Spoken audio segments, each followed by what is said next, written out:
Hey gamers, it's G from the corner, and welcome back to Pikmin Week here on the channel. And today, we're gonna be talking about Pikmin 2. Yes, Pikmin 2, the great sequel released in 2004. Now, this game kicks off with Olimar returning after successfully escaping the Pikmin planet, only to find out that his company, the Hockatate Freight, has gone bankrupt. They are in a lot of debt, and he is about to lose his job, but luckily a bottle cap Olimar happened to find that would have been a souvenir for his son is worth like $100. So the president of the company sends Olimar and new employee Louie back to the Pikmin planet to get more treasure and hopefully get them out of debt. Who knows? We'll see what happens. They need to get $10,000 to reclaim their debt. So jumping right into Pikmin 2, it's great. It's a great upgrade on the first game. You have the introduction of, as I mentioned, Louie, who acts as a second captain, allowing you to strategize and plan things out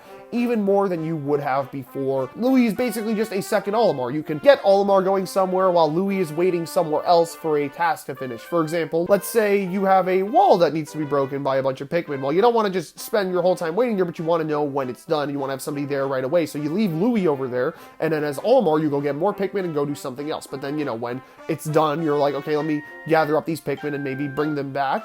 It's not like super strategic. You can't do much with it in this game, at least. But it's still all great stuff. And of course, to add to the strategy, there are two new types of Pikmin. The purple Pikmin and my personal favorite Pikmin type, the white Pikmin. The purple Pikmin are very strong. They have a ×2 attack buff, and they can crush enemies, but also when they carry items, they work as like 10 times the strength of a regular Pikmin. You need 10 Pikmin to pick up an item? Nah, just give them one purple and you're good. They're kind of broken in this game especially, but they are still, they're very useful obviously, and you're not going to have a lot of them for reasons I'll get into momentarily. The white Pikmin are also here, and they are amazing. They're these little guys, they're so small.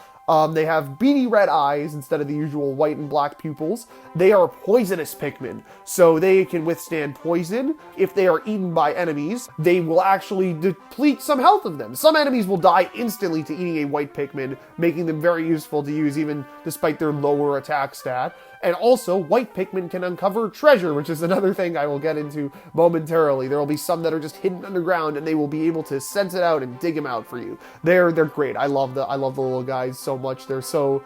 Ooh, they're amazing. The only other real note that I should mention are that yellow Pikmin now no longer can carry bomb rocks, because bomb rocks are just not in the game anymore. I mean, I don't really mind. I didn't really care much for them, so it's honestly fine by me. But now yellows have a new property. They are resistant to electricity, which is very useful because electricity instantly kills Pikmin, unlike drowning, which they can be saved from, and fire, which can be put out with the whistle. You do not want to get your Pikmin near anything electrical, that's for sure. But the whites and purples are not as common as the other Pikmin. They do not have their own onion, and you can only find them in Pikmin 2's newest and greatest feature, the caves.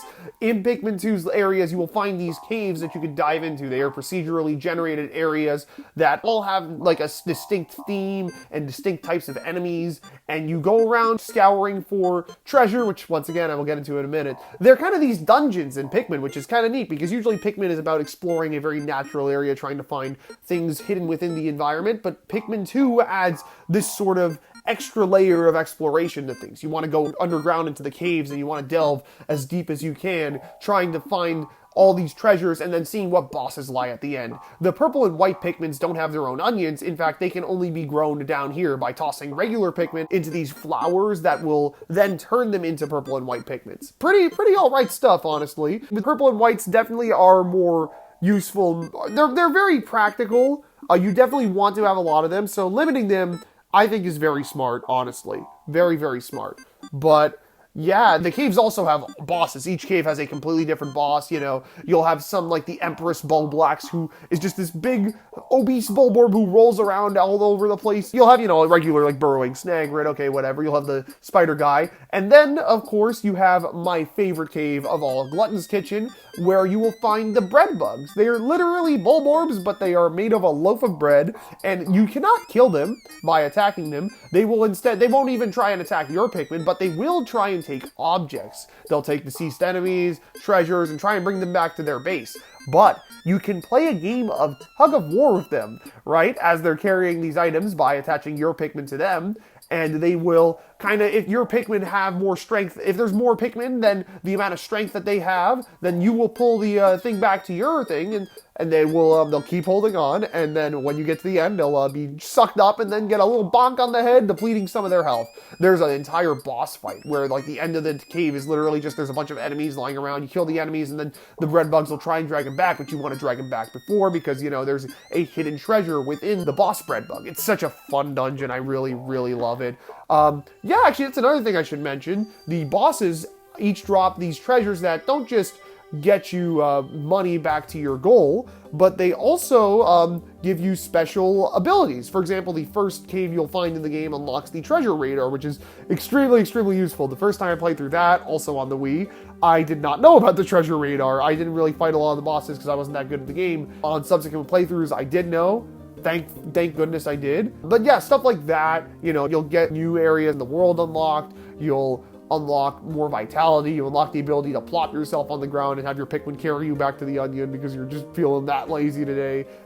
It's incredible. But yeah, you know what? Now that I'm on the topic, treasures. So the main collectible in this game, instead of the ship parts from the previous game, you are collecting these treasures, which are all real world objects, very goofily so. Olimar, for some reason, despite living in a pretty human-looking society, doesn't know what they are. You find a big rubber ducky, he will call it something completely different that makes absolutely no sense, and he will have a description for it in the Piklopedia, which is a sort of enemy and Pikmin treasure viewer in the game that you can see, like, all sorts of information. You could read these journal notes from each of the two captains. It's amazing. It's absolutely incredible. Ah, yes, but I should probably get into the areas of the game. Just like the first game, they're all very atmospheric. There's about 4 of them to explore this time. Well, there is only 4. There's no smaller first and final area like in Pikmin 1. There are 4 areas. They're all based around the seasons, and they are all, for the most part, phenomenal. The first area you land in the Valley of Repose is a lovely looking winter area. You've never really had this sort of area in a Pikmin game before.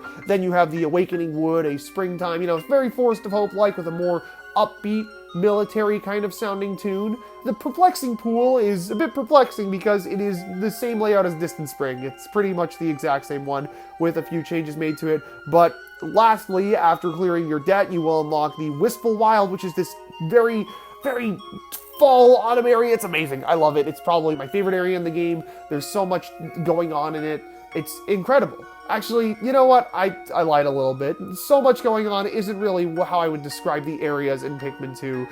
You see, the thing is, in Pikmin 1, all the ship parts were found within the areas, but now in 2, a lot of the treasures are found within the caves. I don't think you can get your debt paid off in this game by just going above ground. You're gonna have to do some cave diving, and that leads to a lot of above ground areas kind of not feeling that important. You're kind of just looking for caves a lot of the time. There are quite a few treasures still, you know, found above ground, and there's some puzzles to get to them, of course, but I don't know, for the most part, not as much happening here, which, you know, does kind of stink a bit, but it's fine. The areas are still there, and you're still going to spend days exploring them, trying to figure out what to do. Because yes, the day system is back from Pikmin 1, but there is no limit this time. You have oxygen supplies. It wasn't a crash landing. You went there, maybe you got separated at first, but everything's fine. You have an infinite amount of time to explore the planet and get the treasures that you pay off your debt and get what you need. There's some twists and turns along the way after you've paid off your debt leading up to the credits,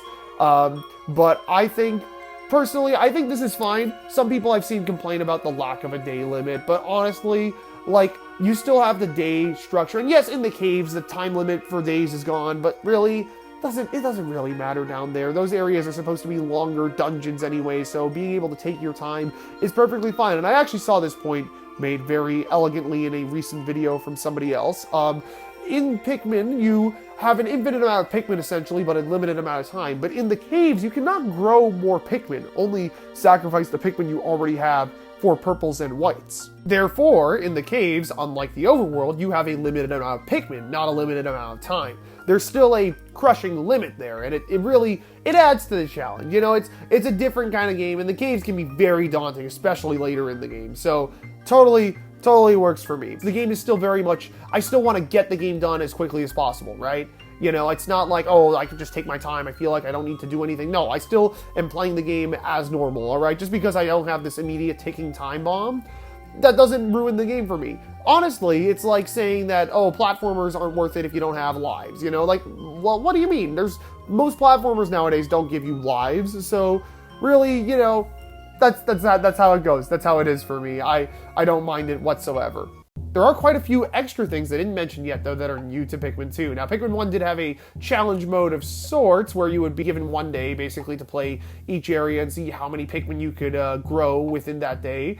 But Pikmin 2 introduces a completely different challenge mission mode, where there are several missions that you and a friend can play through together and try to clear as quickly as possible. You get these after you beat one of the bosses in one of the caves. This is a pretty fun mission side mode. I've played quite a few of them, and honestly, I enjoy it a decent amount, but the real star of the show, the battle mode. From here on out, each Pikmin game has a 2-player battle mode, and oh man, the one in Pikmin 2 is utter war. You were given a set of cave-looking stages to play through and battle against your friends in, and oh man, it is so much fun. The goal of the game is basically collect 4 marbles first, or collect your team's home marble, and the strategy in there is so fun. You know, you don't have multiple Pikmin types to pick from. It's just red Pikmin for both teams. But honestly, not really much of an issue for me. I don't mind it much at all, if I'm being real. I think it's a different kind of game, you know, having to manage all of those Pikmin as such. It would be kind of a bit annoying, especially considering all the extra things they pour on top. First of all, the areas are very confined and cramped. There's these cherries that'll give you different power-ups, like maybe they'll give you more Pikmin, or your Pikmin will be invisible to the other player. So, you know, perfectly fine by me. But yeah, no, tons of fun in the side game and tons of fun in the main game. I really like Pikmin 2. I think at this point, I have not played 4 yet.